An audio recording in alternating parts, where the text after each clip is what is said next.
मसीह यीशु के ज़िंदा जलाली और पुरफजल नाम में तमाम सुनने वालों की सलामती हो। जैसा कि हम जानते हैं कि आज से हमारे मसीह रोज़ों का आगाज़ हो चुका है और आज के दिन को हम राख के बुत का नाम देते हैं। आइए हम देखते हैं कि राख का बुत क्या है, कब और कहाँ से इसका आगाज़ हुआ। मसीहों की 40 रोज़ों का आगाज़ जिस दिन से किया जाता है वो बुत का दिन होता है और उस बुत के दिन को राख का बुत कहा जाता है और इसका आगाज़ तकरीबन 11वीं सदी में हुआ रोम के एक कैथोलिक चर्च से। और ये दिन जो है हम देखते हैं कि ईस्टर से यानी क़यामतुल मसीह से तकरीबन 6.5 हफ्ते पहले मनाया जाता है। ये रोज़ों का पहला बुध होता है और इस बुध को राख का बुध भी कहा जाता है। एक और हिस्ट्री हमें ये बताती है कि क्रिसमस पर जो चांद निकलता है उसके बाद 3 चांद और निकलते हैं और जब तीसरा चांद निकलता है उससे के बाद जो पहला बुध आता है उस बुध को ये राख का बुध का नाम दिया जाता है और इसी बुध से जो है मसीह रोज़ों का आगाज़ किया जाता है। राख का बुध और कैथोलिक कलीसिया का ईमान। हम देखते हैं कि दुनिया भर में कैथोलिक कलीसिया इस दिन को मनाती है और तमाम कैथोलिक चर्चेज़ में इबादत रखी जाती हैं और हम देखते हैं कि तमाम फादर साहिबान कलीसिया के हर फर्द के माथे पर राख के साथ सलीब का निशान बनाते हुए ये अल्फाज अदा करते हैं कि ऐ इंसान तू खाक है और फिर खाक में ही लौटेगा। माथों पर सलीब का निशान राख के साथ बनाना खुद को आजिज़ और खाकसार ज़ाहिर करना है, क्योंकि जैसा कि हम पुराने अहदनामे में भी देखते हैं कि नैनवा के लोगों ने भी टाट ओढ़े और अपने सर में खाक डाली क्योंकि वो भी खुदावंद के हजूर झुके।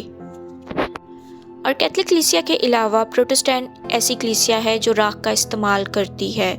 इसके अलावा ऑर्थोडॉक्स कलीसिया और दीगर कलीसियाएँ भी इस दिन को मनाती हैं, लेकिन सिर्फ राख का इस्तेमाल कैथोलिक और प्रोटेस्टेंट कलीसियाँ ही करती हैं, जिनमें फादर साहिबान और पास्टर साहिबान अपनी कलीसिया के माथे पर सलीब का निशान बनाते हैं।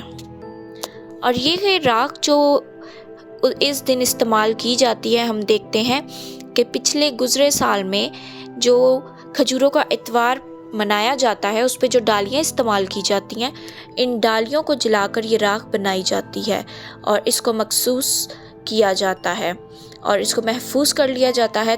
फिर आने वाले साल में इसको राख के बुत पर इस्तेमाल किया जाता है।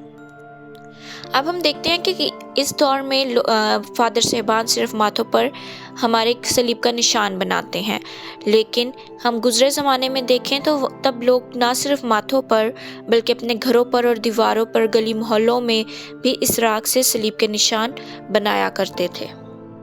राख का बुत और दूसरी कलीसियाओं का ईमान। हम देखते हैं कि बहुत सी ऐसी कलीसियाएँ हैं जो इस दिन को मनाने से मना करती हैं।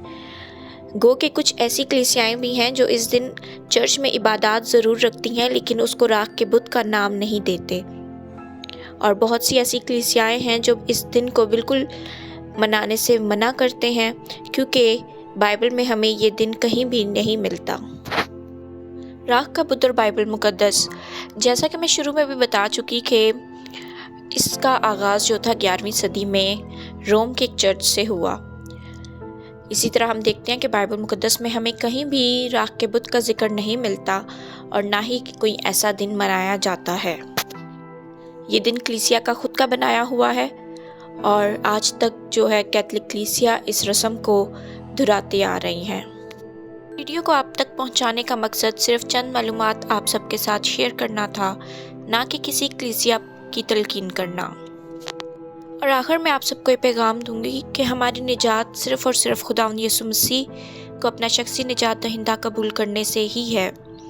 जब हम अपनी ज़ुबान से इस बात का इकरार करते हैं तो हम हमेशा की ज़िंदगी में दाखिल होते हैं, ना कि किसी भी कलीसिया की बनाई हुई रस्मों को निभाकर हम निजात हासिल कर सकते हैं।